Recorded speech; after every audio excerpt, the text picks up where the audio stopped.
नमस्कार। मुख्यमंत्री अभ्युदय योजना के अंतर्गत केमिस्ट्री की इस क्लास में आप सबका स्वागत है। आज हम केमिकल इक्विलिब्रियम का लेक्चर 8 स्टार्ट करेंगे, लेकिन लेक्चर 8 स्टार्ट करने से पहले हम लेक्चर 7 को रिवाइज करना चाहते हैं। लास्ट स्टेज में हमने जो डिस्कशन किया था लेक्चर 7 का, उसमें मैंने आपको ये बताया था कि अगर कोई भी रिएक्शन हो रही है तो उस कोई रिएक्शन इक्विलिब्रियम स्टेज में है तो इक्विलिब्रियम स्टेज में अगर टेम्परेचर, प्रेशर और कैटलिस्ट कंसंट्रेशन को चेंज करें तो हम यह पाते हैं कि इक्विलिब्रियम उस डायरेक्शन में प्रोसीड करेगी जिधर इन चेंजेस का इफेक्ट खत्म हो जाए, समाप्त हो जाए, वैनिश हो जाए। तो यह लासाटेलियर प्रिंसिपल था, यह लेसेटेलियर प्रिंसिपल था। लेकिन इसके आगे आज हम ये केमिकल इक्विलिब्रियम का लेक्चर 8 और यहीं से स्टार्ट होता है आयनिक इक्विलिब्रियम। आप लोग हेडिंग डाल दीजिएगा ionic equilibrium, ionic equilibrium, EQUILIBRIOM, Arrhenius concept of, Arrhenius theory of electrolytic dissociation, heading डाल दीजिए। आज लेक्चर यहाँ से स्टार्ट करते हैं हम लोग। Arrhenius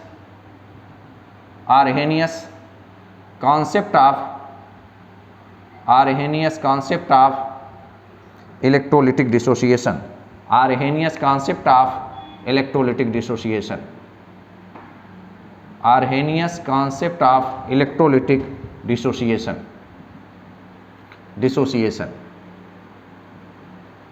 Arrhenius concept of electrolytic dissociation, Arrhenius concept of electrolytic dissociation. तो देखिए भाई, इसको समझने का प्रयास करिए कि आर्हेनियस कॉन्सेप्ट क्या कहता है। आर्हेनियस कॉन्सेप्ट ये कहता है कि जब किसी भी इलेक्ट्रोलाइट को, इलेक्ट्रोलाइट क्या होते हैं? इलेक्ट्रोलाइट ऐसे कंपाउंड होते हैं कि जिनको प्रॉपर सॉल्वेंट में डिसॉल्व करने पर वो आयनों में डिसोसिएट हो जाए, ब्रेक हो जाए। तो आर्हेनियस कॉन्सेप्ट ये कहता है कि जब किसी भी इलेक्ट्रोलाइट को किसी प्रॉपर सॉल्वेंट में डिसॉल्व किया जाता है, तो मान लीजिए कि अगर कोई इलेक्ट्रोलाइट AB है, तो अगर इसको प्रॉपर सॉल्वेंट में डिसॉल्व किया जाए तो ये ब्रेक हो जाता है। किस में ब्रेक होता है? कुछ ऐसे आयंस बनते हैं A+ और B-। तो ये जो पार्टिकल्स बने, चार्ज पार्टिकल्स बनते हैं, तो इन्हीं चार्ज पार्टिकल्स को कहा जाता है आयंस, और इसी को कहा जाता है कैटायन, और निगेटिवली चार्ज को कहा जाता है एनायन। तो इस तरीके से आप ये कह सकते हैं कि जब किसी भी इलेक्ट्रोलाइट को किसी प्रॉपर सॉल्वेंट में डिसॉल्व किया जाता है तो ये इलेक्ट्रोलाइट कुछ चार्ज पार्टिकल्स में ब्रेक हो जाता है। These charge particles are known as ions. और टोटल चार्जेस, पॉजिटिव चार्ज की संख्या नेगेटिव चार्ज की संख्या के बराबर होता है, जिससे कि पूरा का पूरा सोल्यूशन न्यूट्रल हो जाता है। तो जब किसी भी इलेक्ट्रोलाइट को सोल्यूशन में, किसी सॉल्वेंट में, प्रॉपर सॉल्वेंट में डिसॉल्व किया जाता है तो आयनों में ब्रेक हो जाता है, कैटायन और एनायन में। Total positive charge total negative charge के बराबर होता है, total positive charge total negative charge के बराबर होता है, जिससे पूरा का पूरा इलेक्ट्रोलिटिक सोल्यूशन न्यूट्रल होता है, उदासीन होता है। तो according to Arrhenius concept, when an electrolyte is dissociated in a solvent और is fused, then it is dissociated into positively charged ions, और यह स्वतः होता है। तो आप लिख सकते हैं कि व्हेन एन इलेक्ट्रोलाइट, इसको मैं इरेज कर देता हूं, लिख लीजिए 2 लाइन। उसके बाद when an electrolyte is dissolved, when an electrolyte is dissolved, when an electrolyte is dissolved in a solvent, dissolved in a solvent,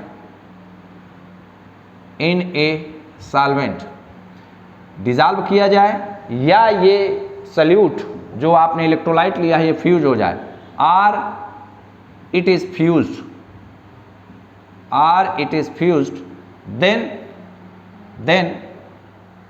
then it spontaneously, स्वतः, then it spontaneously dissociates,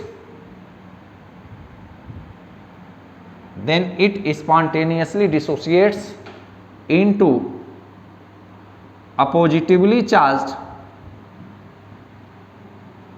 then oppositively charged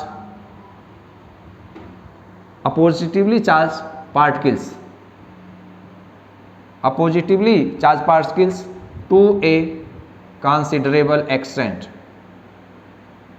to a considerable extent, to a considerable extent। तो मैंने ये लिखा कि जब किसी भी electrolyte को डिजॉल्व किया जाए किसी भी प्रॉपर सॉल्वेंट में, या वो इलेक्ट्रोलाइट फ्यूज हो जाए तो ये कहते हैं, मेल्ट हो जाए तो ये कहते हैं कि it spontaneously dissociates into a positively charge particles to a considerable extent, एक कंसिडरेबल एक्सटेंट तक वह ब्रेक होगा। तो फॉर एग्जांपल अगर हम दें आपको, मान लिया कि let A B B is electrolyte, तो अगर हमने मान लिया कि ए बी चेंज हो रहा है तो क्या देगा, ए प्लस और बी माइनस। तो ये जो चार्ज पार्टिकल्स हैं, ये जो चार्ज पार्टिकल्स हैं, इन्हीं चार्ज पार्टिकल्स को कहा जाता है आयंस। ये जो चार्ज पार्टिकल्स हैं ये है कैटायन और ये है एनायन।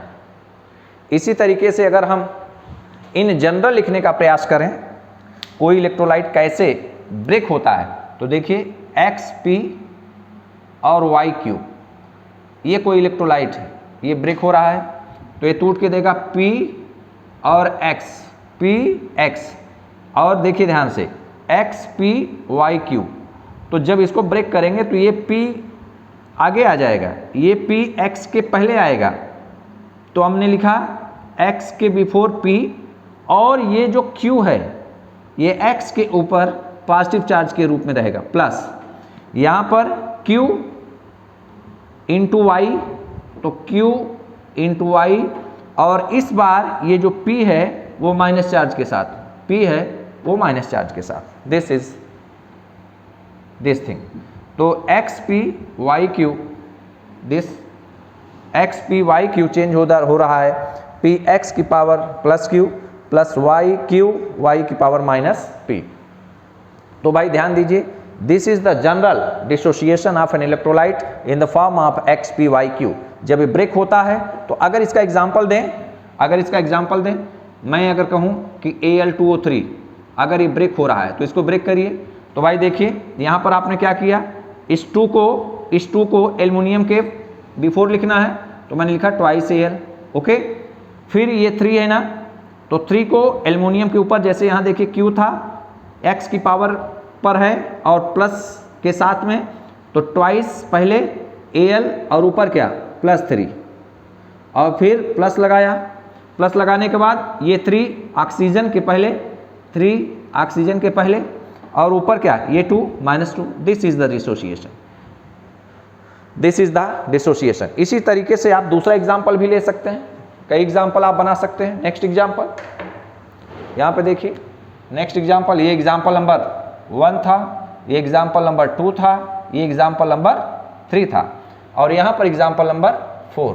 अगर मैं कहूँ x2y का डिसोसिएशन बताइए क्या होगा, 2x के बिफोर तो 2x ना, और यहाँ पर क्या है 1 तो +1, प्लस लगाए, y लिखे y, फिर उसके बाद यहाँ जो p है p को y के -2, तो यहाँ पर देखिए यहाँ पर 2 × +1 2 और यहाँ पर -2, टोटल चार्ज कितने हो गए 0।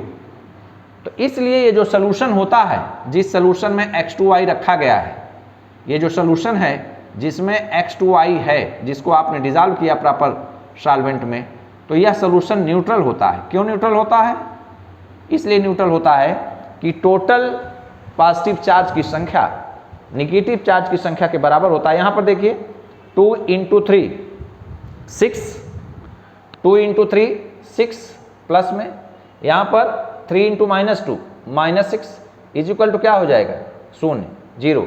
इसीलिए किसी भी इलेक्ट्रोलाइट का जो सोल्यूशन होता है वो इलेक्ट्रिकली न्यूट्रल होता है। क्यों, क्योंकि total charge on the cation is equal to total charge anion, solution of electrolyte solution is neutral. इसी के नीचे लिखना है, इसी के नीचे आप लोगों को लिखना है कि ऐसे ही एरो बना के लिखिए, total charge on cation, total charge on cation is equal to total charge on cation is equal to total charge on anion. Total charge on the cation is equal to total charge on the anion. और ऐसा अगर होता है तो ये किसको show करता है? तो इलेक्ट्रोलिटिक सोल्यूशन जिसमें कि इलेक्ट्रोलाइट डिजॉल्व है, तो सोल्यूशन ऑफ इलेक्ट्रोलाइट यहाँ पर लिख सकते हैं, solution of electrolyte is neutral. Solution of electrolyte is neutral. Solution of electrolyte is neutral. तो इस तरीके से हम ये कह सकते हैं कि जब किसी भी इलेक्ट्रोलाइट को किसी प्रॉपर सॉल्वेंट में डिसॉल्व किया जाता है तो वो कैटायन और एनायनों में डिसोसिएट होता है। जो कैटायन होते हैं उन पर पॉजिटिव चार्ज होता है, जो एनायन होते हैं उन पर नेगेटिव चार्ज होता है। पॉजिटिव चार्ज की जो संख्या होती है, number of positive charge number of negative charge के बराबर होता है, जिससे पूरा का पूरा सॉल्यूशन जिसमें इलेक्ट्रोलाइट डिसॉल्व होता है वह न्यूट्रल होता है। तो इलेक्ट्रोलिटिक आयोनाइजेशन और dissociation gives ions and unionized molecules. तो इस तरीके से हम कह सकते हैं कि total charge on the cation is equal to total charge anion. और अगर ऐसी कंडीशन बनती है तो हम कहेंगे कि पूरा का पूरा सॉल्यूशन इलेक्ट्रोलाइट का पूरा सॉल्यूशन इलेक्ट्रिकली न्यूट्रल है। तो इसी के नीचे एक नोट लिखना है, यहाँ पर ध्यान दीजिए भाई, ए बी इलेक्ट्रोलाइट है, ये ब्रेक होके ए प्लस दिया बी माइनस दिया, ये ए प्लस और बी माइनस फिर कंबाइन करके ए बी बनाते हैं। इसका मतलब कि जिस सॉल्वेंट में ए बी को डिसॉल्व किया गया है उस सॉल्वेंट में ए रहेगा, बी प्रेजेंट रहेगा, बी माइनस प्रेजेंट रहेगा और ए बी भी रहेंगे। मतलब कि आयोनाइज्ड स्पीसीज रहेंगी और अनआयोनाइज्ड स्पीसीज रहेंगी। तो इलेक्ट्रोलिटिक आयोनाइजेशन हो या इलेक्ट्रोलिटिक डिसोसिएशन हो, वो हमको देगा ionised species and unionised species. In species को हम कहेंगे आयोनाइज्ड स्पीसीज चूंकि ये आयन है, और इस स्पीसीज को हम कहेंगे अनआयोनाइज्ड स्पीसीज। तो इलेक्ट्रोलिटिक आयोनाइजेशन और dissociation gives the ions and unionized molecules in the solution.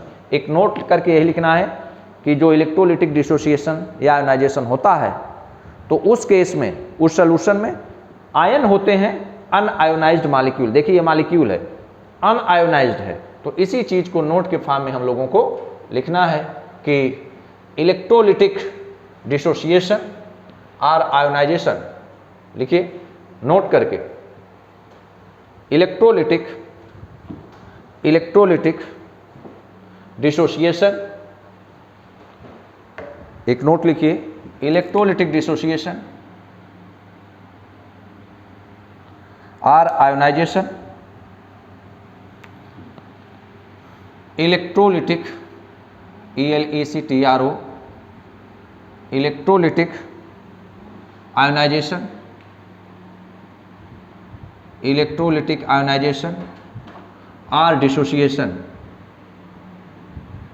Electrolytic ionisation और dissociation gives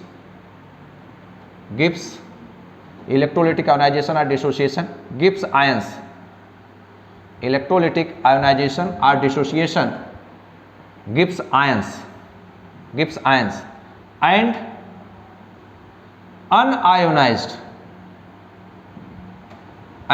unionized molecule in a solution. किसी भी सॉल्यूशन में अगर इलेक्ट्रोलिटिक आयोनाइजेशन या डिसोसिएशन हो रहा है तो वहाँ आयन मिलेंगे, एंड अनआयोनाइज्ड जो कि आयोनाइज ना हो वो मॉलिक्यूल आपको, वो स्पीसीज आपको मिलेंगे। तो भाई हम लोग इस नतीजे पर पहुँचे हैं कि अगर कोई भी इलेक्ट्रोलाइट हम आपको दे दें तो उस इलेक्ट्रोलाइट का आप डिसोसिएशन कर सकते हैं। अगर हम उदाहरण के तौर पर दें कि एक इलेक्ट्रोलाइट है, जैसे अगर मैं लिखूं Al2SO4 का होल थ्राइस, Al2SO4 का होल थ्राइस, इसका डिसोसिएशन आपको बताना है। तो मैंने बताया है, मैंने तरीका क्या बताया, मैंने तरीका ये बताया है कि XP और YQ अगर ये डिसोसिएट होता है तो P बिफोर में X की पावर क्या Q प्लस Q y की पावर क्या हो जाएगा माइनस p।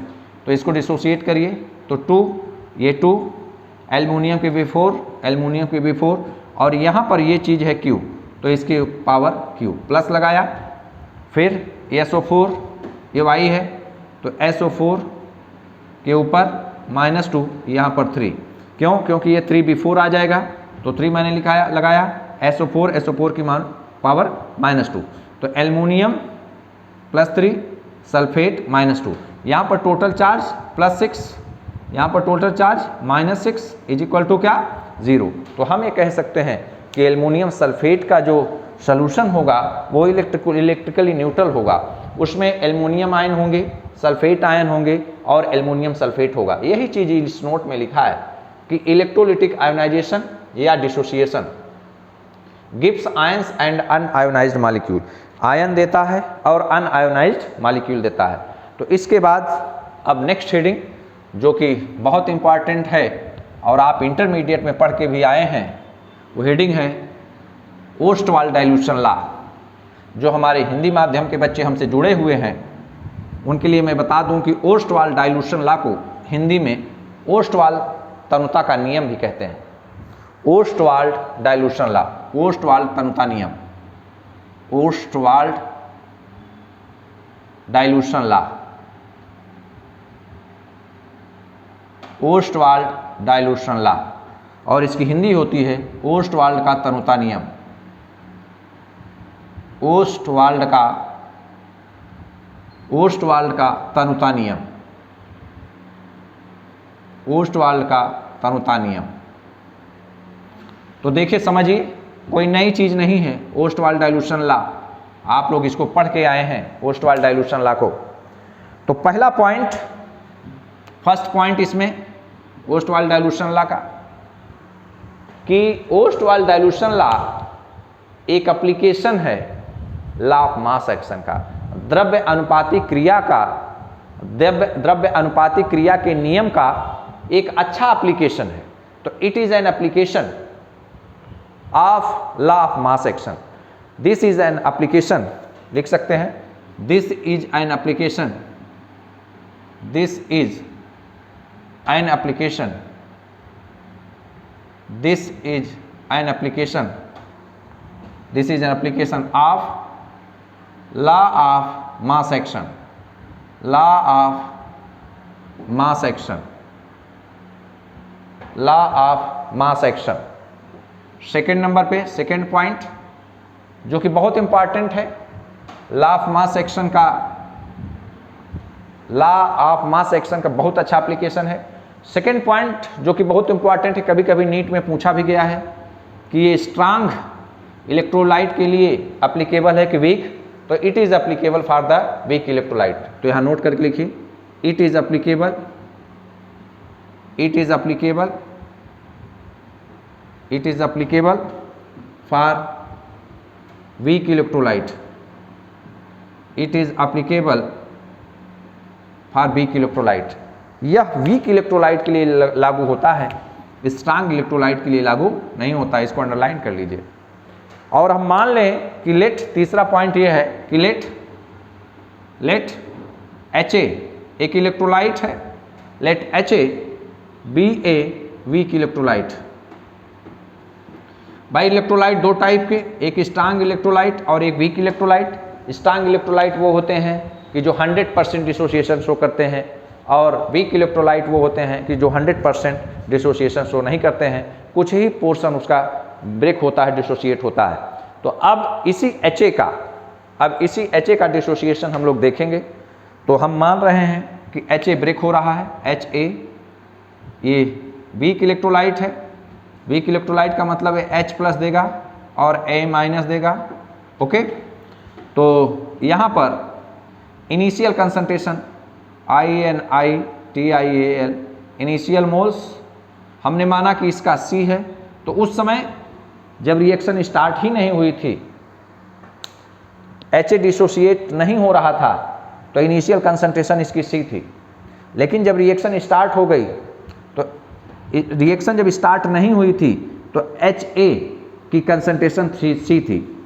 तो जब रिएक्शन स्टार्ट नहीं हुई थी तो ये आयन कितने थे, 0 0। और हम मान लें कि let alpha be degree of dissociation. मैं आपको पढ़ा चुका हूँ कि डिग्री ऑफ डिसोसिएशन क्या होता है, और मैंने बताया था कि डिग्री ऑफ डिसोसिएशन बराबर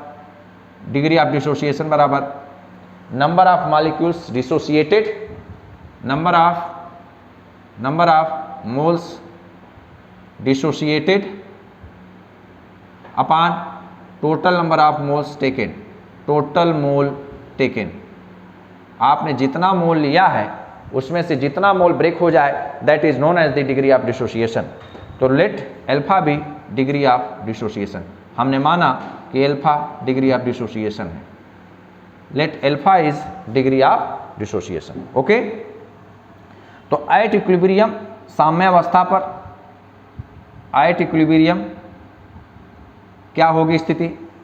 आज से मैं आपको एक कॉन्सेप्ट बता रहा हूं फिजिकल केमिस्ट्री में, किसी आयन की कंसंट्रेशन सी अल्फा, किसी भी आयन की कंसंट्रेशन सी अल्फा। जैसे अगर अल्फा डिग्री ऑफ डिसोसिएशन हो, सी एच ए का कंसंट्रेशन है, सी एच ए का मोल है, तो जब ये ब्रेक हो रहा है तो इसी में से टूट रहा है ना, तो किसी भी ये H प्लस आयन है तो इसकी कंसंट्रेशन सी अल्फा, ए माइनस की कंसंट्रेशन सी अल्फा, किसी भी आयन की कंसंट्रेशन सी अल्फा। तो यहाँ पर क्या हुआ, सी अल्फा, यहाँ पर क्या हुआ, सी अल्फा।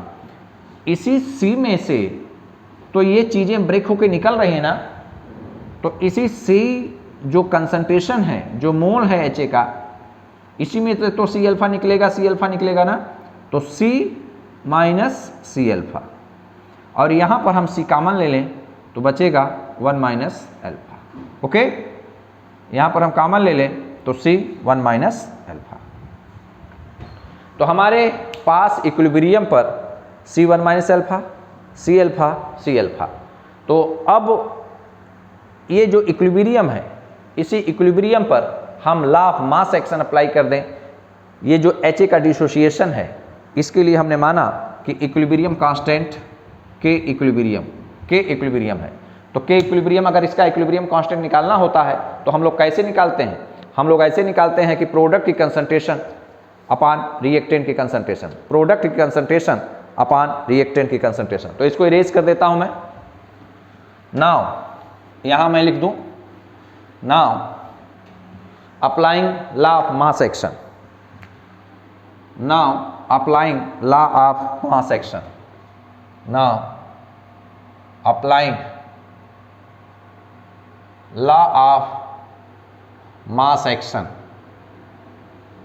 Mass action. तो देखिए भाई, अगर हम के इक्विलिब्रियम यहाँ निकालना चाहें तो के इक्विलिब्रियम बराबर प्रोडक्ट की कंसंट्रेशन, प्रोडक्ट में H प्लस है इंटू ए माइनस है अपान एच ए है, तो product concentration H plus into A minus upon H A. तो प्रोडक्ट की concentration active mass of H plus into active mass of A minus upon reactant की concentration.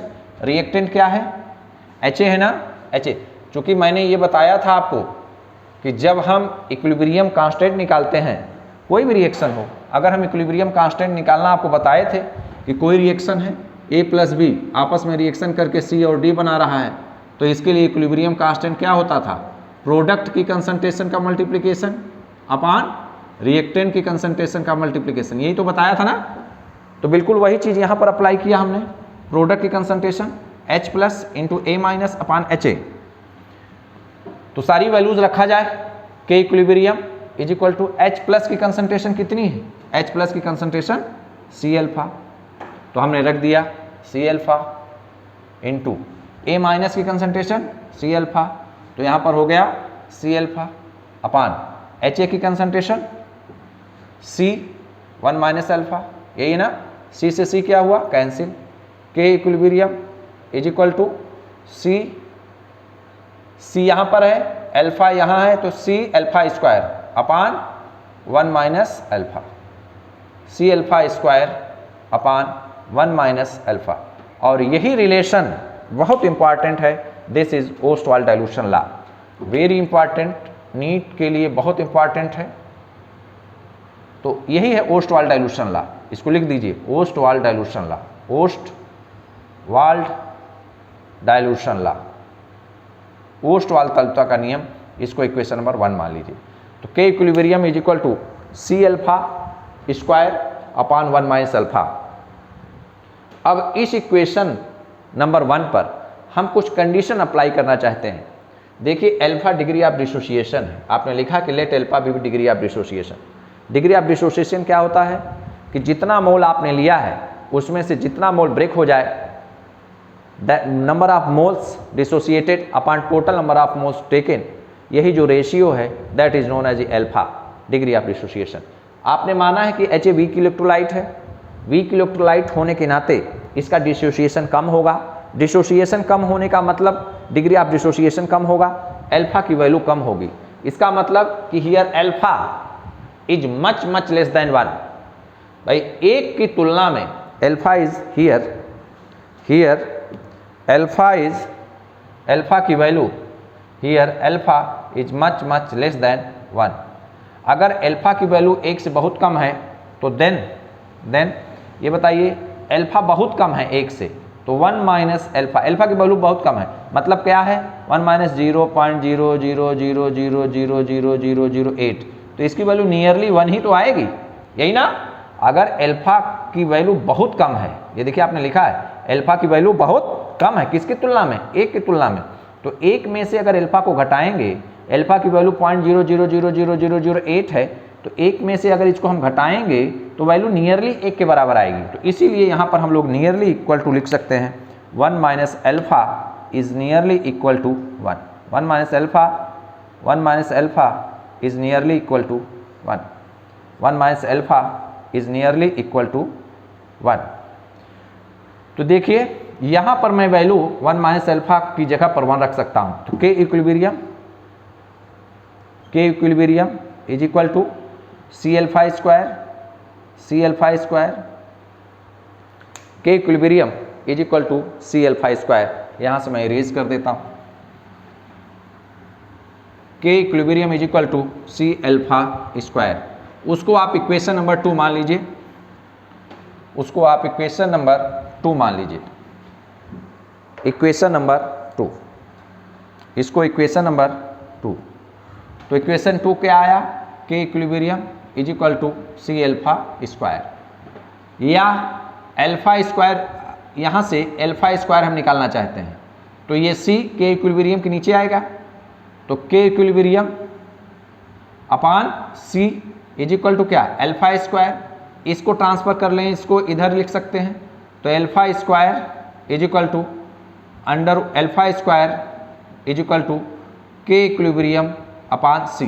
तो इसलिए alpha is equal to under root K equilibrium upon C. और यहाँ पर we know, हम जानते हैं कि C is equal to 1 upon V, मतलब अगर कंसंट्रेशन कम है तो वॉल्यूम ज़्यादा होगा, अगर वॉल्यूम ज़्यादा है तो कंसंट्रेशन कम होगा। ये दोनों एक दूसरे के इनवर्स रिलेशन में होते हैं।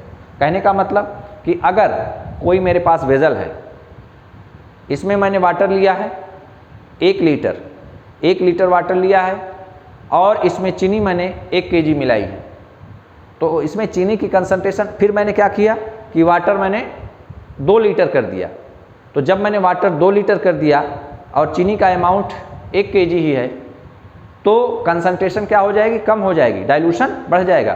तो जब डाइल्यूशन बढ़ता है, जब वॉल्यूम बढ़ता है तो कंसंट्रेशन कम होती है, और जब कंसंट्रेशन कम होती है तो उस समय समझ लीजिए कि वॉल्यूम ज़्यादा होता है। तो इसीलिए C और V में इन्वर्स रिलेशन होता है, ये डाइल्यूशन है, ये क्या है, डाइल्यूशन है।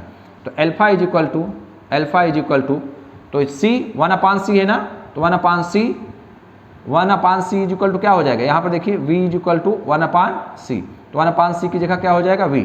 तो alpha is equal to under root 1 upon C की जगह K equilibrium into V, K equilibrium into V।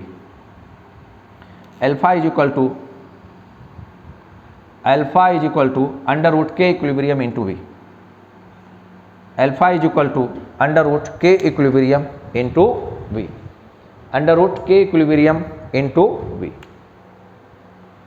तो इस टाइप से एक इक्वेशन ये भी बना, इस इक्वेशन को आप मान सकते हैं, यहाँ पर आपने लिखा था कि C is equal to 1 upon V, इसको इक्वेशन नंबर 3 मान सकते हैं। या आर करके यहाँ पर एक चीज़ और लिख सकते हैं कि देखिए इक्विलिब्रियम कांस्टेंट है, alpha is directly proportional to root V. तो यही है आपका Ostwald dilution law. Equation number 3, ये इक्वेशन नंबर 4। तो from equation 4 we can say that degree of dissociation का मतलब अल्फा इज डायरेक्टली, ये प्रोपोर्शनल है, ये प्रोपोर्शनलिटी का साइन है भाई, this is the proportionality, PROPOTIONLITY। Alpha is the degree of dissociation is directly proportional to square root of its dilution. तो Ostwald dilution law क्या कहता है कि degree of dissociation of a weak electrolyte is directly proportional to square roots of its dilution. मतलब कि अगर कोई week electrolyte है, उसका डिसोसिएशन हो रहा है, तो आप वॉल्यूम बढ़ाते जाएंगे तो उसका डिसोसिएशन ज़्यादा होगा। यही तो कह रहा है ना, alpha is the degree of dissociation, टूटने की दर, number of moles broken, number of moles dissociated upon total number of moles taken. तो अल्फा ज़्यादा होगा डायरेक्टली प्रोपोर्शनल हो डाइल्यूशन के। मतलब आप जितना ज़्यादा से ज़्यादा पानी मिलाते जाएंगे, उतना ज़्यादा से ज़्यादा डाइल्यूशन, उतना ज़्यादा से ज़्यादा डिसोसिएशन होता जाएगा। तो अगर हम लिखना चाहें कि ओस्टवाल्ड डाइल्यूशन लॉ क्या है, ओस्टवाल्ड डाइल्यूशन लॉ क्या है, यहाँ पर ध्यान रखिएगा कि एक मैंने पुटिंग किया था C = 1/V, R V = 1/C। तो यहाँ 1/C है, उसकी जगह हम V रख सकते हैं। तो ये यहाँ इक्वेशन नंबर 4 के नीचे इक्वेशन नंबर 4 की लिख सकते हैं कि according to Ostwald dilution law degree of dissociation is directly proportional to for a weak electrolyte, for a weak electrolyte, weak electrolyte degree of dissociation, degree of dissociation is directly proportional to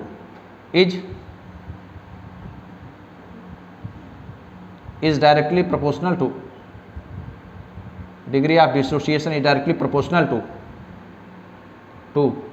square root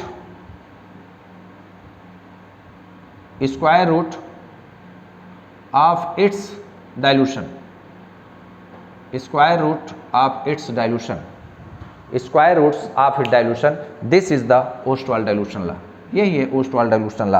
अगर Ostwald dilution law आपसे कोई पूछे तो आप बता दीजिए, या तो आप ये बता दीजिए कि equilibrium is equal to C alpha square upon 1 minus alpha, या आप ये बता दीजिए alpha is equal to under root K equilibrium into V, या आप ये बता दीजिए alpha is directly proportional to root V। ये सारे फार्मूले बहुत इंपॉर्टेंट हैं, इसको आप लोग स्क्वायर ब्रैकेट करके और लिख लीजिए इंपॉर्टेंट। ये सारे फार्मूले बहुत इंपॉर्टेंट हैं। ये डिफिनीशन तो आपसे नहीं पूछेगा, ये आपके केवल कॉन्फिडेंस के लिए कि अगर कभी आप इंटरव्यू फेस कर रहे हैं तो इंटरव्यू में आपसे पूछ लिया कि ओस्टवाल्ड डाइल्यूशन लॉ क्या है, तो इस टाइप से आप डिराइव करके बता सकते हैं कि ओस्टवाल्ड डाइल्यूशन लॉ का जो मैथमेटिकल रिप्रेजेंटेशन है, we can derive this method.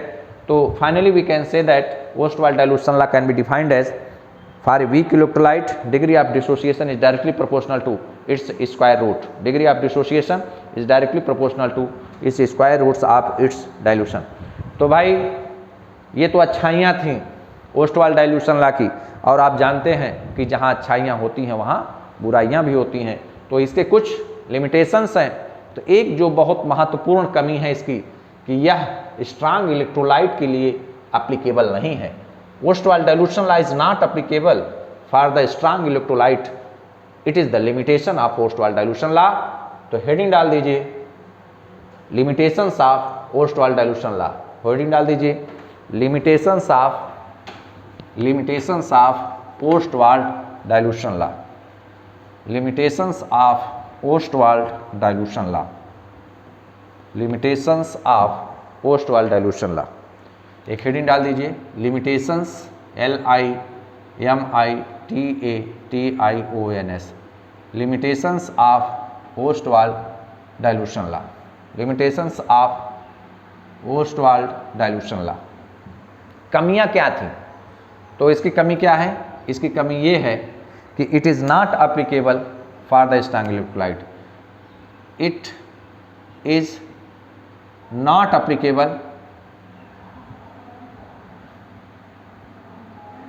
it is not applicable for the strong electrolyte, it is not applicable for the strong electrolyte, यह स्ट्रांग इलेक्ट्रोलाइट के लिए अप्लीकेबल नहीं है। It is not applicable for the strong electrolyte, यह strong electrolyte के लिए applicable नहीं है। It is not applicable for the strong electrolyte, यही ड्रॉबैक है, यही कमी है।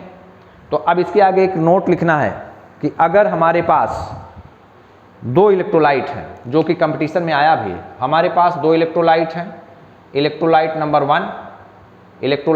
1 और दूसरा इलेक्ट्रोलाइट है इलेक्ट्रोलाइट नंबर 2।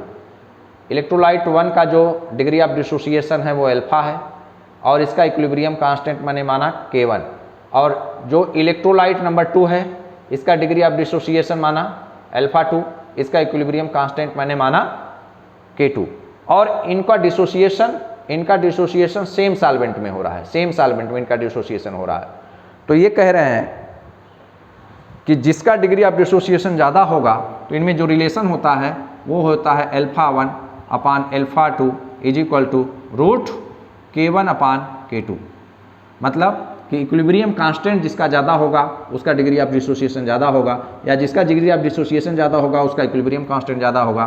तो alpha 1 upon alpha 2 is equal to under root K1 upon K2। लेकिन इसको लिखने के पहले थोड़ी सी एक लैंग्वेज लिख लीजिए, नोट करके लिखना है कि if we consider two electrolytes, note लिखिए, यहीं पर एक नोट लिखिए,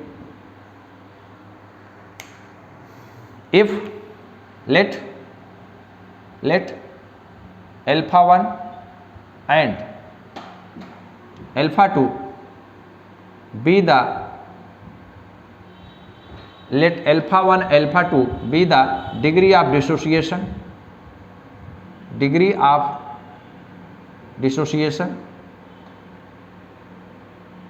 let alpha 1 alpha 2 be degree of dissociation of two electrolytes having the equilibrium constant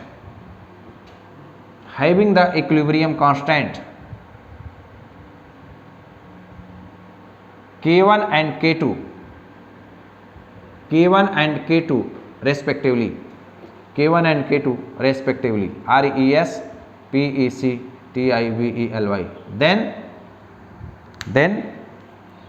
alpha 1 upon alpha 2 is equal to under root K1 upon K2, alpha 1 upon alpha 2 under root K1 upon K2। Okay, इसको square bracket कर लीजिए। कई बार आया है भाई, ये exam में कई बार आया है, इस पर न्यूमेरिकल आया हुआ है कि इक्विलिब्रियम कांस्टेंट दे देगा, डिग्री ऑफ डिसोसिएशन दे देगा, और आपसे पूछेगा या तो K1 पूछेगा या तो K2 पूछेगा। This is very important, most important formula, most important, इस पर प्रश्न आए हुए हैं। स्क्वायर ब्रैकेट कर लीजिए, alpha 1 upon alpha 2 is equal to under root K1 upon K2। और अब हेडिंग डालिए concept of acids and bases. धीरे धीरे इस चैप्टर के आयनिक इक्विलिब्रियम हमने स्टार्ट कर दिया है, केमिकल इक्विलिब्रियम का ही एक पोर्शन है, और लेक्चर मैंने 8 डाला है लेकिन ये आयनिक इक्विलिब्रियम चल रहा है। तो अब हेडिंग डाल दीजिए concept of acids and basis. अम्ल और क्षार के कौन कौन से सिद्धांत, कौन कौन से कॉन्सेप्ट हैं, तो हेडिंग अब डालना है concept of acids and basis. Concept of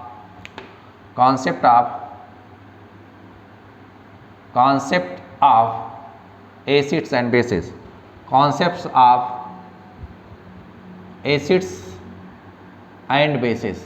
अम्ल और क्षार के कितने सिद्धांत आप जानते हैं? आप पढ़ते हुए आए हैं इंटरमीडिएट में, इसके बाद भी पढ़ते आए हैं कि अम्ल और क्षार के कौन कौन से कॉन्सेप्ट हैं। तो सबसे पहले नंबर पे आर्हेनियस कॉन्सेप्ट, सबसे पहले नंबर पे एसिड का कॉन्सेप्ट पढ़ना है, बेस का कॉन्सेप्ट पढ़ना है। जैसे आप लोग आर्हेनियस कॉन्सेप्ट जानते हैं कि आर्हेनियस ने एसिड और बेस को कैसे डिफाइन किया है।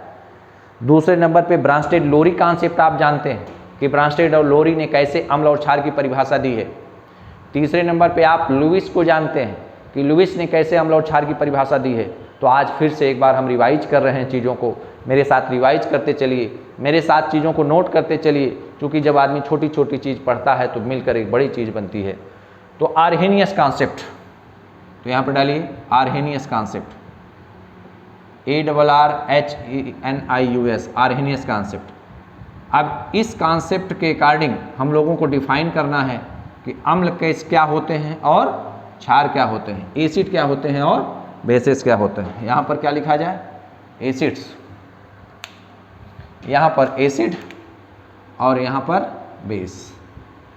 ये एसिड की डिफिनीशन हम लोग यहाँ करेंगे और यहाँ पर हम लोग करेंगे बेस की डिफिनीशन, BASES, ये एसिड की डिफिनीशन और यहाँ पर बेस की डिफिनीशन। तो चलिए भाई पॉइंट वाइज अम्ल और क्षार की डिफिनीशन यहाँ पर हम लोग पढ़ते चलेंगे। तो फर्स्ट पॉइंट क्या है, आर्हेनियस के अनुसार एसिड वो होते हैं कि जो एक्वस मीडियम में H+ देते हैं, हाइड्रोजन आयन दे। तो एसिड्स आर दो substances which give H+ ion in aqueous solution. इसका मतलब N acid is a substance. Acid Arrhenius ने क्या कहा कि भाई जो एक्वस सोल्यूशन में H+ दे उसको हम क्या कहेंगे, एसिड। और यहाँ पर क्या बताया कि जो एक्वस सोल्यूशन में OH- दे उसको हम क्या कहेंगे, बेस। तो एसिड को डिफाइन करने की N acid is a substance which gives, यहाँ पर लिखिए which gives H+ ion, which gives H+ ion in aqueous solution, AQUEOUS, which gives H+ ion, which give H+ ion in aqueous solution, second number पे example, for example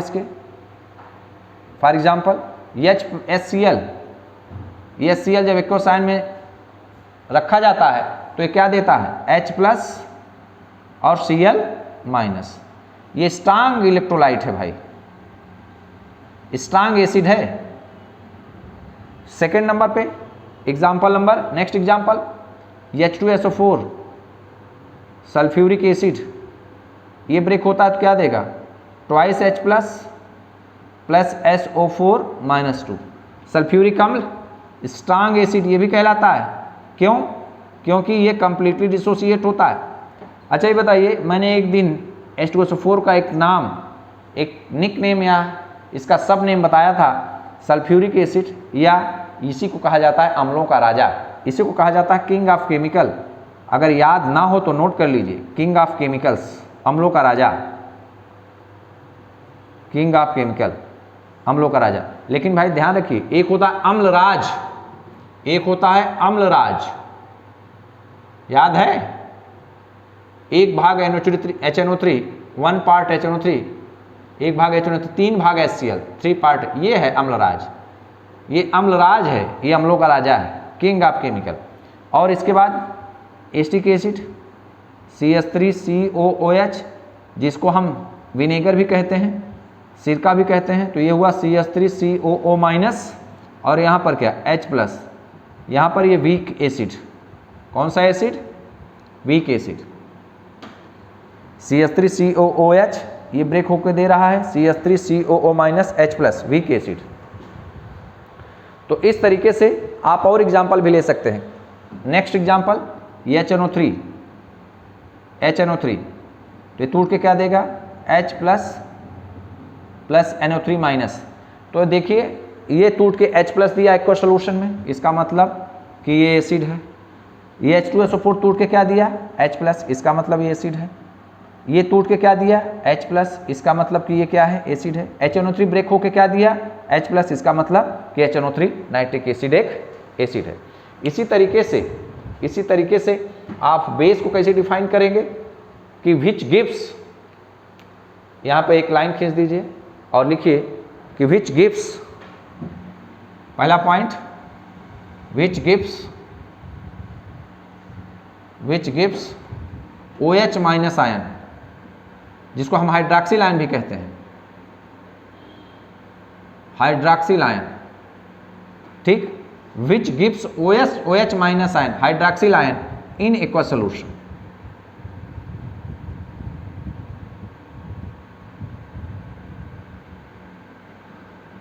which gives OH minus ion, जिसको हम क्या कहते हैं, hydroxyl ion, OH minus ion, that is the hydroxyl ion in aqua solution, in aqua solution. Example, second point पे example कर लीजिए। Example में बताइए भाई, पहला एग्जाम्पल आप लोग जानते हैं, NaOH सोडियम हाइड्रोक्साइड, ये ब्रेक होता है तो क्या देता है, ये ब्रेक होके देता है Na प्लस और OH माइनस, Na प्लस और OH माइनस। चलिए इसका नाम बताइए जल्दी से, सोडियम हाइड्रोक्साइड या कास्टिक पोटास की caustic soda, caustic soda, CaUSTic, sodium hydroxide या caustic soda. Potassium hydroxide KOH, ये स्ट्रांग बेस है भाई।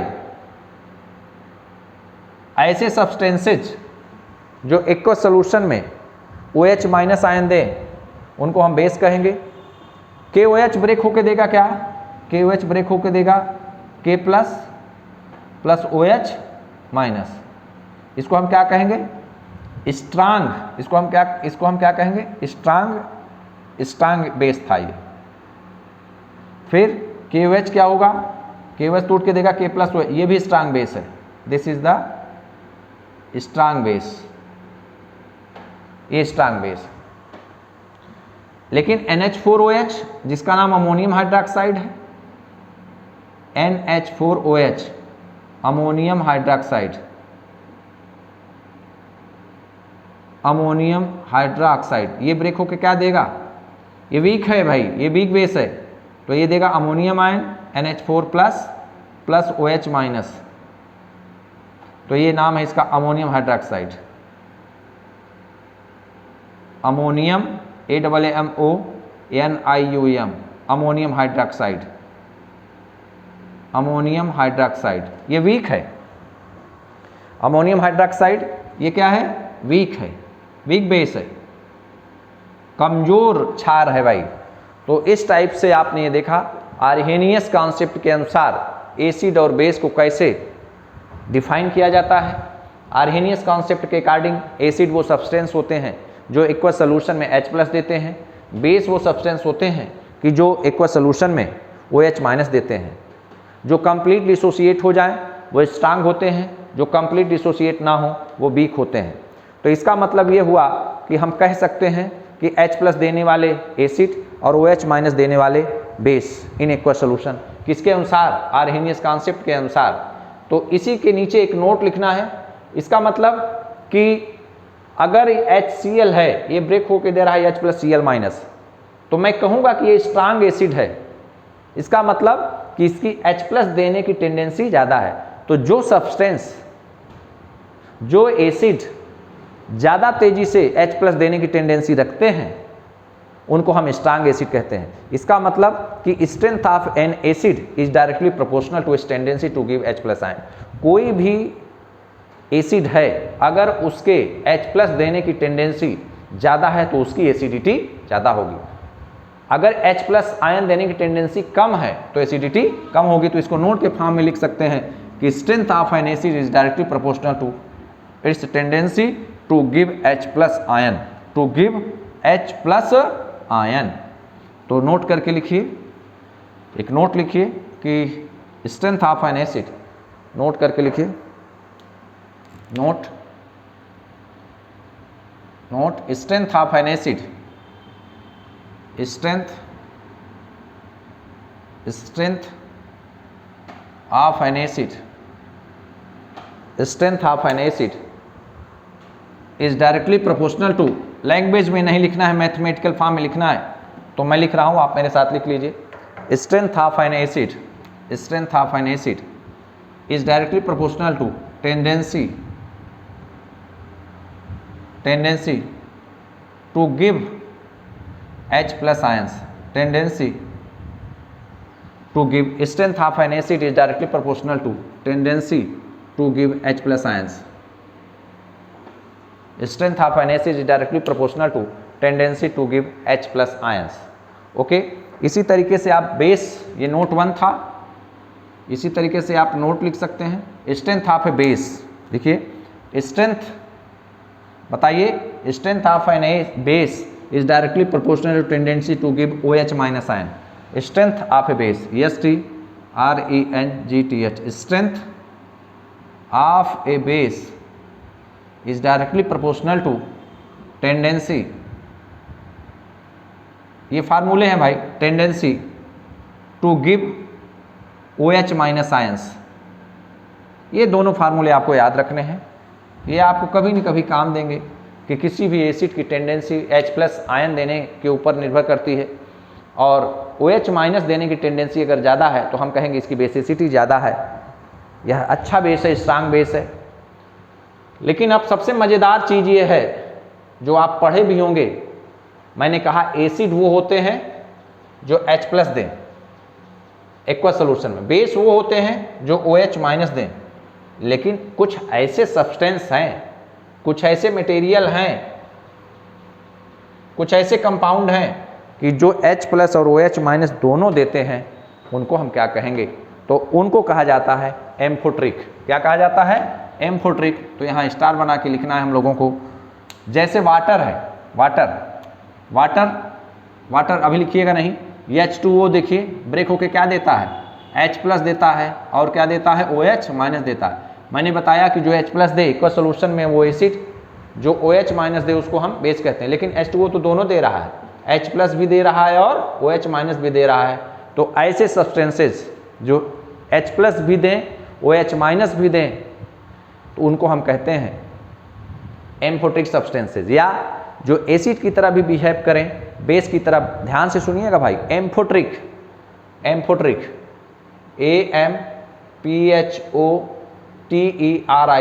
एम्फोट्रिक अगर वर्ड कहीं पर आए, एम्फोट्रिक का मतलब acid as well as base, जो अम्ल और क्षार दोनों की तरह बिहेव करे।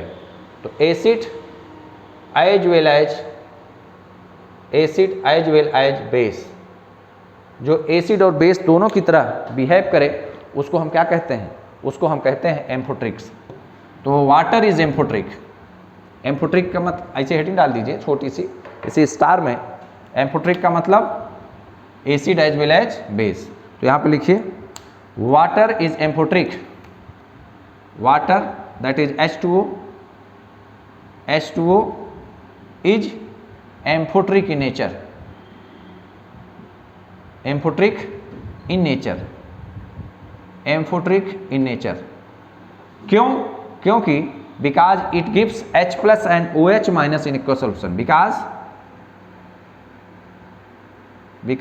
it gives H+ and OH minus ions, H+ and OH minus ions in aqua solution,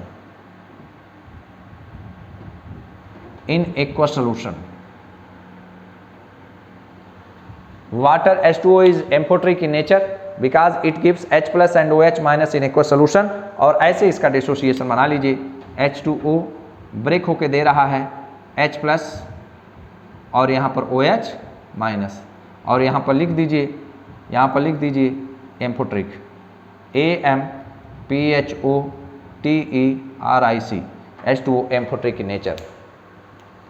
तो इसका मतलब ये हुआ कि H2O एम्फोट्रिक की नेचर है, मतलब यह अम्ल की तरह भी व्यवहार करता है और क्षार की तरह व्यवहार करता है। तो आपसे अगर कोई पूछे कि वाटर H2O एसिडिक है कि बेसिक, तो आप क्या जवाब देंगे? आप कहेंगे सर वाटर इज एम्फोट्रिक। फिर से सुनिए, फिर से मैं बोल रहा हूँ, आपसे कोई पूछे कि वाटर एसिड है कि बेस, तो आपका जवाब क्या होगा कि सर ना एसिड है ना बेस, ये एम्फोट्रिक है। मतलब ये एसिडिक नेचर और बेसिक नेचर दोनों शो करता है।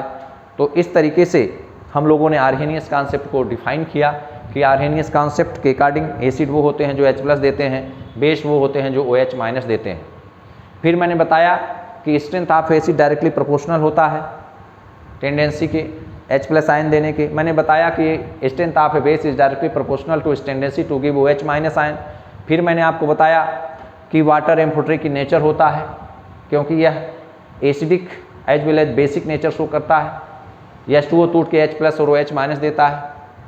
लेकिन जो न्यूट्रलाइजेशन रिएक्शंस होती हैं, नीचे स्टार बना के लिखिए, फॉर न्यूट्रलाइजेशन रिएक्शंस, जो उदासीन रिएक्शंस होती हैं, for neutralization reactions, for neutralization NEUTRILASI, for neutralization reactions, जो उदासीनीकरण अपक्रियाएँ होती हैं, उदासीनी अपक्रियाएँ,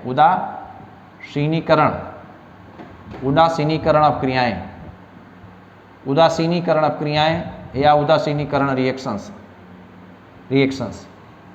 देखिए उदासीनीकरण रिएक्शन होता क्या है, न्यूट्रलाइजेशन, एसिड प्लस बेस, दुनिया का कोई भी एसिड, दुनिया का कोई भी बेस आपस में रिएक्शन करता है तो साल्ट बनाता है और वाटर बनाता है। दुनिया का कोई भी एसिड, दुनिया का कोई भी बेस आपस में रिएक्शन करेंगे तो साल्ट और वाटर बनाता है। एसिड हमको देता है H+, बेस हमको देता है OH-, दोनों कंबाइन कर लेते हैं तो कंबाइन करके क्या बनाते हैं, दोनों कंबाइन करके बनाते हैं H2O। क्या बनाते हैं, H2O।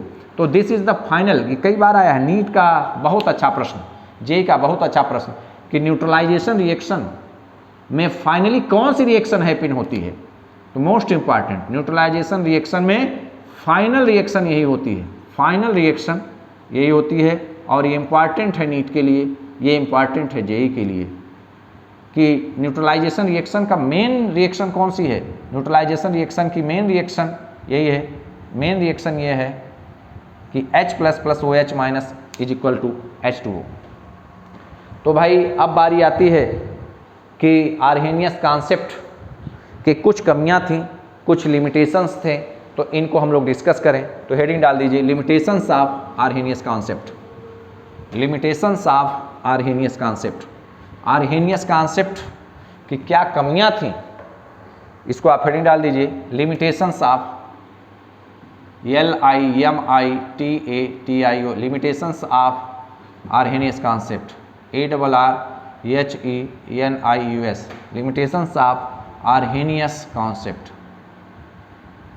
आर्हेनियस कॉन्सेप्ट का लिमिटेशंस, तो पहला लिमिटेशन ये है, फर्स्ट लिमिटेशन ये है कि यह अम्ल और क्षार, एसिड और बेस को डिफाइन नहीं कर पाए थे इन द नॉन एक्वस सॉल्वेंट। मतलब कि नॉन एक्वस सॉल्वेंट में अम्ल और क्षार की परिभाषा देने में असमर्थ थे। तो it fails to explain the behaviour of acid and base in the non aqueous solvent. तो पहली इनकी कमी याद करते चलिए इस उंगलियों पर, कि पहली कमी, यह नॉन एक्वस सॉल्वेंट में एसिड और बेस को परिभाषित नहीं कर पाए। तो it fails to explain the behaviour of acids and bases in the non aqueous solvent. Non aqueous solvent में अम्ल और क्षार को परिभाषित नहीं कर पाए, तो पहला ड्रॉबैक है, it fails to explain the behaviour of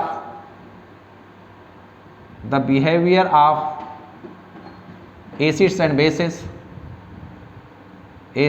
and bases in non aqueous medium, non aqueous solvent या non aqueous medium. Limitation number two, second limitation, तो इसको अंडरलाइन कर लीजिए, नॉन एक्वस सॉल्वेंट को अंडरलाइन कर लीजिए कि नॉन एक्वस सॉल्वेंट में यह एसिड और बेस को डिफाइन नहीं कर पाया। दूसरे नंबर पर इन्होंने जो न्यूट्रलाइजेशन रिएक्शन है, न्यूट्रलाइजेशन रिएक्शन में एसिड और बेस, एसिड प्लस बेस आपस में रिएक्शन करके क्या बनाते हैं, साल्ट और वाटर। तो उस केस में in the absence of solvent, तो it fails to explain the neutralisation reactions taking place in the non aqueous solvent. तो देखिए भाई, न्यूट्रलाइजेशन रिएक्शन वो रिएक्शन होती हैं जिसमें एसिड और बेस आपस में कंबाइन करके साल्ट और वाटर बनाते हैं। तो पहली कमी इनकी थी कि ये एसिड बेस को नॉन एक्वस सॉल्वेंट में डिफाइन नहीं कर पाए। दूसरे नंबर पे लिखिए it fails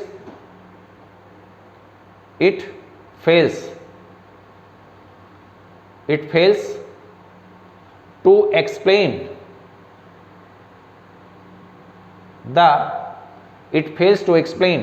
the neutralisation reactions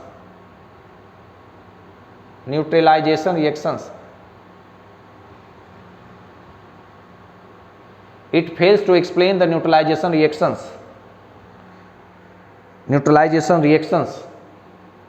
in the absence of solvent. In the absence of solvent. इसको अंडरलाइन कर लीजिए. In the absence of solvent. Neutralization reaction in the absence of solvent में एक्सप्लेन नहीं कर पाए. For example calcium oxide carbon dioxide के साथ reaction करता है तो कैल्शियम कार्बोनेट बनाता है. क्या बनाता है? Calcium carbonate. देखिए ये भी कैल्शियम ऑक्साइड है, ये कार्बन डाइऑक्साइड है. कैल्शियम ऑक्साइड बेसिक नेचर का है, ये एसिडिक नेचर का है और ये साल्ट बना दिया. लेकिन इसको एक्सप्लेन नहीं कर पाया कौन? Arrhenius concept. या दूसरा एग्जाम्पल इसका, एग्जाम्पल नंबर 1, इसको एक्सप्लेन नहीं कर पाया. दूसरा एग्जाम्पल है अमोनिया गैसियस स्टेट में,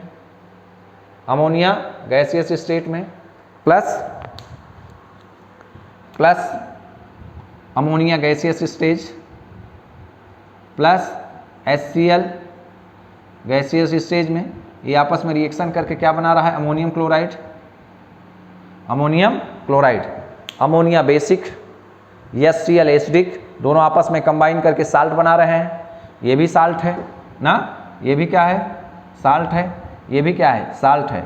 लेकिन इसको एक्सप्लेन नहीं कर पाए कौन? आर्हेनियस इसको एक्सप्लेन नहीं कर पाए. तो दो ड्रॉबैक. पहले नंबर पे ये नॉन एक्वस सॉल्वेंट में अम्ल और क्षार को डिफाइन नहीं कर पाए. दूसरे नंबर पे न्यूट्रलाइजेशन रिएक्शन को इन एब्सेंस ऑफ सॉल्वेंट में एक्सप्लेन नहीं कर पाए. और इसके अलावा कुछ ऐसे साल्ट हैं तो उनके एसिडिक बिहेवियर को यह एक्सप्लेन नहीं कर पाए. तो third point, it fails to explain. Third point, it fails to explain the behavior of, it fails to explain the acidic behavior of. Third point, it fails to explain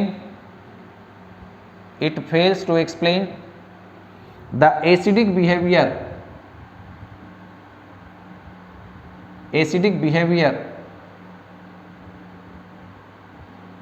It fails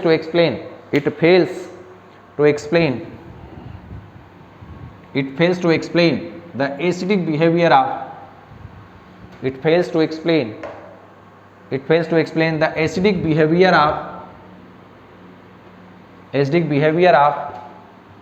some salts such as AlCl3, some AlCl3, BF3 कामा करके लिखिए, BF3 etcetera, and basic behaviour of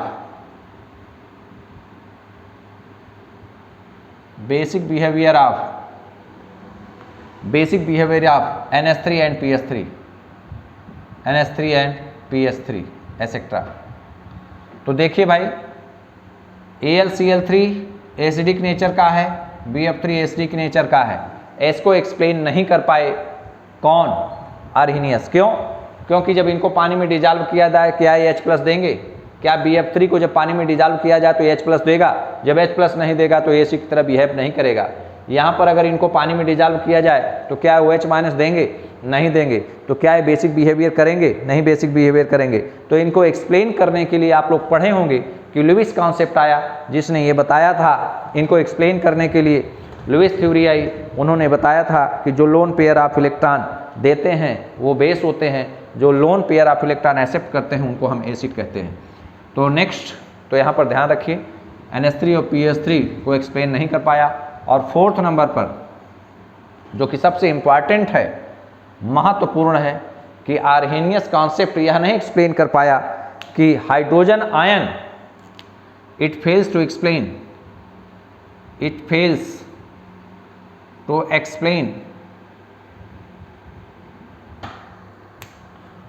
it fails to explain why H plus ion, why H plus ion exist as hydronium ion, why it fails to explain why H plus ion exists as hydronium ion that is H3O plus ion in water, पानी में hydrogen ion hydronium ion की तरह क्यों exist करता है, इसको explain नहीं कर पाया। मैं इसका रीजन बता देता हूँ, क्योंकि H plus very small size, बहुत स्मॉल साइज है इसकी, बहुत छोटा है, वेरी स्मॉल साइज, और स्मॉल साइज होने के कारण very high hydration energy, very high hydration energy, hydration very high hydration energy HYDRATION hydration energy, और इसकी हाइड्रेशन एनर्जी -250 किलो कैलोरी पर मोल, और इसकी हाइड्रेशन एनर्जी -256 किलो कैलोरी पर मोल, किलो कैलोरी पर मोल। तो ये ध्यान रखिए भाई कि आपके पास 4 लिमिटेशंस हैं आर्हेनियस कॉन्सेप्ट के। पहला लिमिटेशन ये है कि यह नॉन एक्वस सॉल्वेंट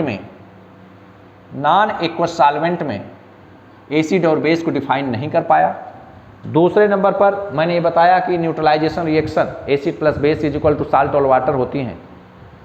तो अगर इन अब्सेंस ऑफ सॉल्वेंट, कोई सॉल्वेंट ना हो, तो उस स्टेज में कैसे न्यूट्रलाइजेशन रिएक्शन होती हैं, जैसे कि आपके सामने मैंने लिखा था कि कैल्शियम ऑक्साइड कार्बन डाइऑक्साइड आपस में रिएक्शन करके कैल्शियम कार्बोनेट बनाता है। फिर दूसरा एग्जाम्पल मैंने लिखा था कि अमोनिया और वाटर, अमोनिया और HCl आपस में रिएक्शन करके NH4Cl बनाता है। तो यह भी एक न्यूट्रलाइजेशन रिएक्शन है, लेकिन ये सॉल्वेंट की प्रेजेंस में नहीं होती है, तो इसको एक्सप्लेन नहीं कर पाए आर्हेनियस ने। तीसरा उनका लिमिटेशन यह था कि AlCl3 BF3 जो कि लुईस एसिड की तरह बिहेव करते हैं, HD की नेचर है, इनको एक्सप्लेन नहीं कर पाया। और चौथे नंबर पे यह बहुत इंपॉर्टेंट है कि H प्लस आयन पानी में जब जाता है तो H3O प्लस आयन के फॉर्म में क्यों एग्जिस्ट करता है, क्योंकि hydration energy H plus ion की साइज बहुत छोटी है। छोटी साइज होने के कारण ज़्यादा से ज़्यादा वाटर के मॉलिक्यूल उसको सराउंड करते हैं, और ज़्यादा से ज़्यादा वाटर मॉलिक्यूल सराउंड करने के कारण वो H प्लस और ये H2O, इसका जो लोन पेयर है, ये आपस में कंबाइन करके बना देता है H3O प्लस हाइड्रोनियम आयन। तो इस तरीके से अगर आपसे कोई पूछे कि H प्लस क्यों हाइड्रोनियम आयन के फॉर्म में एग्जिस्ट करता है, तो आपका जवाब ये होगा कि हाइड्रोजन आयन की साइज बहुत छोटी है। साइज छोटी होने के कारण हाइड्रेशन एनर्जी बहुत हाई होती है। हाइड्रेशन एनर्जी है -256 किलो कैलोरी पर मोल। तो देखिए भाई, आज मैं इस लेक्चर को यहीं फिनिश करता हूं, क्योंकि अगले लेक्चर पर हम लोग स्टार्ट करेंगे ब्रांस्टेड लोरी कॉन्सेप्ट। हेडिंग डाल दीजिए, जो कि नेक्स्ट टर्न पे हम लोग एक्सप्लेन करेंगे, डिस्कस करेंगे, वो है ब्रांस्टेड लोरी कॉन्सेप्ट। ब्रांस्टेड लोरी कॉन्सेप्ट, BRONSTED, ब्रांस्टेड लोरी कॉन्सेप्ट। हेडिंग डालिए, ब्रांस्टेड BRONSTED, ब्रांस्टेड LORY, ब्रांस्टेड लोरी कॉन्सेप्ट, ब्रांस्टेड लोरी कॉन्सेप्ट। और इसको आप लोगों ने पढ़ा होगा कि ब्रांस्टेड लोरी के अकॉर्डिंग एसिड वो होते हैं जो H प्लस देते हैं, और बेस वो होते हैं जो H प्लस अटेन करते हैं।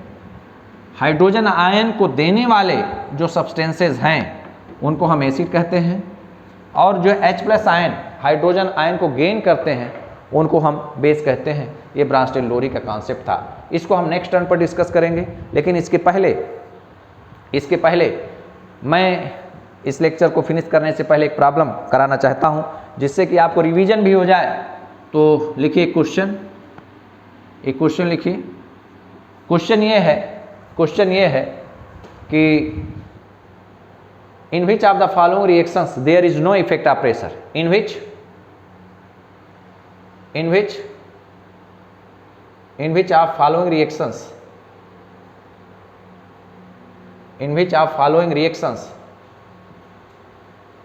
of following reactions there is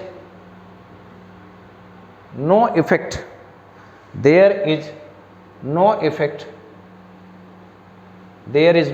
of pressure, pressure का कोई प्रभाव नहीं है। पहले नंबर पे मैं लिख रहा हूं N2PCl5 टूट के दे रहा है, PCl3 गैसियस, सब गैसियस हैं, प्लस Cl2। दूसरे नंबर पे N2 प्लस 3H2 चेंज होके दे रहा है ट्वाइस अमोनिया। थर्ड नंबर पे N2 प्लस O2 ये चेंज होके दे रहा है ट्वाइस NO। फिर उसके बाद फोर्थ नंबर पे SO2 gaseous plus O2 change होके बना रहा है SO3। SO2 plus O2 is equal to SO3। Balance नहीं, इसको बैलेंस कर लीजिएगा। सल्फर डाइऑक्साइड आपस में रिएक्शन करता है, तो यहाँ पर अगर आप करना चाहें तो twice SO2 plus O2 is equal to twice SO3, balance हो गया। तो इसमें ये बताना है कि in which of the following there is no effect of pressure, pressure का कोई भी प्रभाव नहीं है। तो मैंने आपको क्या बताया था कि ऐसी रिएक्शन जिसमें प्रोडक्ट में गैस के मोलों की संख्या रिएक्टेंट के गैस के मोलों की संख्या बराबर हो जाए, तो ऐसी रिएक्शन उसमें प्रेशर का कोई भी प्रभाव नहीं पड़ता है। तो ये बताइए, यहाँ पर प्रोडक्ट में गैस के मोलों की संख्या 1 और यहाँ पर क्या 1, टोटल क्या है 2, यहाँ पर क्या है 1, यहाँ प्रोडक्ट में गैस के मोलों की संख्या 2 और यहाँ पर कितना है 4, यहाँ प्रोडक्ट में गैस के मोलों की संख्या 2 है, यहाँ पर क्या है 2 है। तो यहाँ देखिए, यहाँ प्रोडक्ट में गैस के मोलों की संख्या और रिएक्टेंट में गैस के मोलों की संख्या बराबर है, इसलिए यही एक ऐसी रिएक्शन है, यही एक ऐसी अपक्रिया है कि जिस पे प्रेशर का कोई भी प्रभाव नहीं पड़ता है। There is no effect of pressure, क्योंकि दोनों तरफ गैस के मोलों की संख्या बराबर है। तो इस टाइप से आज हम अपने इस लेक्चर को यहीं फिनिश करते हैं। लेकिन फिनिश करने से पहले, अलविदा कहने से पहले, मैं रिवाइज कर देता हूं कि आज हमने क्या क्या चीज़ें आपको पढ़ाई हैं। रिवाइज करता हूं, आप भी मेरे साथ रिवाइज कर लीजिए। आज हमने शुरुआत किया तो हमने स्टार्ट किया Arrhenius concept of electrolytic dissociation, Arrhenius concept of electrolytic dissociation. अब मैं रिवाइज कर रहा हूं, REVISC, रिवाइज। तो आज सबसे पहले हमने स्टार्ट किया आर्हेनियस कॉन्सेप्ट से। तो आर्हेनियस कॉन्सेप्ट में मैंने क्या बताया कि जब किसी भी इलेक्ट्रोलाइट को किसी भी इलेक्ट्रोलाइट मान लीजिए ये भी है, इसको प्रॉपर सॉल्वेंट में डिजॉल्व किया जाता है, तो ये दो भागों में ब्रेक होता है, दो स्पीसीज में ब्रेक होता है, एक पॉजिटिव स्पीसीज, एक नेगेटिव स्पीसीज। तो मैंने आपको बताया कि जो ये पॉजिटिव और नेगेटिव स्पीसीज हैं, इन्हीं को हम आयंस कहते हैं। इसमें जो पॉजिटिवली चार्ज आयन है उसको हम कैटायन कहेंगे, जो नेगेटिवली चार्ज आयन है उसको हम एनायन कहेंगे। तो इसका मतलब ये हुआ कि दूसरी बात ये हुई, हमने आपको बताया कि टोटल पॉजिटिव चार्ज और total negative charge, total positive charge, total negative charge आपस में बराबर होते हैं। अगर ऐसी घटना है तो हम कहेंगे कि वहाँ सॉल्यूशन न्यूट्रल होगा। इसका मतलब कि कोई भी इलेक्ट्रोलाइट प्रॉपर सॉल्वेंट में डिजॉल्व करके जब इलेक्ट्रोलिटिक सॉल्यूशन बनाया जाता है तो हम कहेंगे कि वह न्यूट्रल होता है। क्यों? क्योंकि जो स्पीसीज हैं, जो आयंस हैं, उनके ऊपर total positive charge total negative charge के बराबर होता है। फिर मैंने आपको बताया कि इलेक्ट्रोलिटिक आयोनाइजेशन में या इलेक्ट्रोलिटिक डिसोसिएशन में अनआयोनाइज्ड मॉलिक्यूल भी रहते हैं और आयन भी उपस्थित रहते हैं। तो अनआयोनाइज्ड मॉलिक्यूल और आयन दोनों किस टाइप के सॉल्यूशन में उपस्थित रहते हैं? जो इलेक्ट्रोलिटिक आयोनाइजेशन या डिसोसिएशन वाले सॉल्यूशन हैं, उनमें अनआयोनाइज्ड कुछ मॉलिक्यूल ऐसा रहेगा जो डिसोसिएट नहीं होगा, कुछ मॉलिक्यूल ऐसा होगा कि जो डिसोसिएट होकर आयन देगा। फिर मैंने आपको बताया Ostwald dilution law. Ostwald dilution law में मैंने कहा कि पहली बात, ओस्टवाल्ड डाइल्यूशन लॉ में पहली बात मैंने बताया कि ये लॉ ऑफ मास एक्शन का एप्लीकेशन है। दूसरी बात ये बताया कि ये लॉ ऑफ मास एक्शन का एप्लीकेशन है। दूसरे नंबर पे मैंने बताया यह केवल वीक इलेक्ट्रोलाइट के लिए ही लागू होता है, यह स्ट्रांग इलेक्ट्रोलाइट के लिए एप्लीकेबल नहीं है। फिर मैंने आपको बताया कि मैंने माना कि मैंने आपको बताया कि Ha कोई वीक इलेक्ट्रोलाइट है, ये ब्रेक होके देता है H+ और A-। तो मैंने इसके मोलों की संख्या C, इसके 0, अगर अल्फा डिग्री ऑफ डिसोसिएशन है तो concentration C 1 - alpha. Equilibrium constant जब इस पर निकाला तो मैंने पाया कि C⁴² / 1 - अल्फा, ये मैंने पाया था, हमने डिराइव किया था, और इसी को हमने कहा था ओस्टवाल्ड डाइल्यूशन लॉ। क्या कहा था? Ostwald dilution law. लेकिन अगर अल्फा की वैल्यू 1 से बहुत कम हो तो K इक्विलिब्रियम किसके बराबर आया था? K इक्विलिब्रियम किसके बराबर आया था? K equilibrium = C⁴²। यहाँ से अल्फा बराबर क्या आया था? √K इक्विलिब्रियम × V, यही आया था ना। और इसी की बेसिस पर हमने इसको डिफाइन किया था कि alpha is directly proportional to √V। मतलब कि कोई भी वीक इलेक्ट्रोलाइट है उसका जो डिग्री ऑफ डिसोसिएशन है वो उसके वॉल्यूम के स्क्वायर रूट के डायरेक्टली प्रोपोर्शनल है। मतलब कि आप डाइल्यूशन बढ़ाते जाएंगे, पानी मिलाते जाएंगे, तो आप ये देखेंगे कि ज़्यादा से ज़्यादा वो वीक इलेक्ट्रोलाइट जो है वो डिसोसिएट होता जाता है। तो इस टाइप से आप कह सकते हैं कि degree of dissociation of a weak electrolyte is directly proportional to its square root. फिर इसके बाद हम लोगों ने क्या बताया कि इसकी लिमिटेशंस हैं कि Ostwald dilution law strong electrolyte के लिए लागू नहीं होता, ये वीक इलेक्ट्रोलाइट के लिए ही लागू होता है। फिर मैंने आपको क्या बताया कि आर्हेनियस कॉन्सेप्ट, एसिड और बेसिस बताए। तो एसिड बेसिस में आर्हेनियस कॉन्सेप्ट, आर्हेनियस ने कहा था कि जो एसिड वो सब्सटेंस होते हैं जो H+ देते हैं, जो H+ दे को सोल्यूशन में वो एसिड हो, ये आर्हेनियस ने बताया था। जैसे HCl, HNO3, H2SO4 और H2CO3, CH3COH, ये सब क्या है? एसिड है। बेस क्या होते हैं आर्हेनियस के अकॉर्डिंग? जो OH- दे को सोल्यूशन में, यही मैंने आपको बताया था। जैसे एग्जांपल मैंने आपको बताया NaOH, KOH, ये सब क्या है? स्ट्रांग बेसिस हैं। लेकिन इसी में मैंने बताया था अमोनियम हाइड्रोक्साइड जो कि वीक बेस है। फिर मैंने आपको बताया कि अगर कोई भी मटेरियल है उसकी H+ आयन देने की टेंडेंसी बहुत ज़्यादा है तो हम कहेंगे स्ट्रांग एसिड है। तो इसका मतलब strength of an acid is directly proportional to tendency to give H+ ion. Strength of a base is directly proportional to tendency to give OH- ion. ये दोनों नोट आपको मैंने लिखवाया। मैंने बताया कि अगर कोई भी सब्सटेंस है वो एसिडिक नेचर और बेसिक नेचर दोनों शो कर रहा है तो उसके लिए मैंने एक वर्ड बताया, एम्फोट्रिक। क्या बताया? एम्फोट्रिक। एम्फोट्रिक क्या होता है? एम्फोट्रिक वो होते हैं कि जो acidic as well as basic nature show करें, उसको हम कहते हैं एम्फोट्रिक। तो जब H2O ब्रेक होता है तो H+ देता है OH-। तो इसका मतलब आपसे याद रखना है कि पानी अगर कोई पूछे एसिडिक है कि बेसिक, तो आपका जवाब क्या होगा कि सर पानी है एम्फोट्रिक। क्या है? एम्फोट्रिक। एम्फोट्रिक का मतलब क्या हुआ? Acidic as well as basic behaviour show करने वाले जो मटेरियल हैं, जो सब्सटेंस हैं, वो एम्फोट्रिक होते हैं। फिर मैंने आपको क्या बताया? फिर मैंने बताया कि कुछ कमियां थी, न्यूट्रलाइजेशन रिएक्शन बताया। न्यूट्रलाइजेशन रिएक्शन वो होती हैं कि एसिड और बेस आपस में अपक्रिया करके साल्ट और वाटर बनाते हैं। तो मैंने बताया एसिड से आपको H+ मिलता है, बेस से आपको OH- मिलता है, ये दोनों आपस में कंबाइन करके क्या बनाते हैं? H2O। तो this is the final reaction of neutralization. H+ + OH- change होकर बनाता है H2O, पानी। इस तरीके से आर्हेनियस के कुछ कमियां भी थी। पहली कमी ये थी कि यह नॉन एक्वस सॉल्वेंट में एसिड और बेस को डिफाइन नहीं कर पाया। न्यूट्रलाइजेशन रिएक्शन को सॉल्वेंट की एब्सेंस में एक्सप्लेन नहीं कर पाए। यह AlCl3BF3 की एसिडिटी को एक्सप्लेन नहीं कर पाए। यह कुछ बेसेज ऐसे हैं जो उनको एक्सप्लेन नहीं कर पाए। इस तरीके से इन्होंने यह भी नहीं बता पाया कि H+ आयन जब वाटर में जाता है तो हाइड्रोनियम आयन के फॉर्म में क्यों एग्जिस्ट करता है। और उसका रीज़न मैंने आपको बताया कि हाइड्रोजन आयन बहुत स्मॉल आयन है, जिससे इसकी हाइड्रेशन एनर्जी ज़्यादा वाटर के मॉलिक्यूल से अटैच होते हैं। हाइड्रेशन एनर्जी -256 किलो कैलोरी पर मोल होती है। तो नेक्स्ट टर्न पे हम लोग स्टार्ट करेंगे ब्रांस्टेड-लोरी कॉन्सेप्ट। लेकिन आपसे अनुरोध यही है कि आप केमिस्ट्री को बार बार, इस लेक्चर को बार बार लिख के पढ़िए, क्योंकि बिना लिखे केमिस्ट्री नहीं आती है। बिना श्रम के कोई भी चीज़ संभव नहीं है।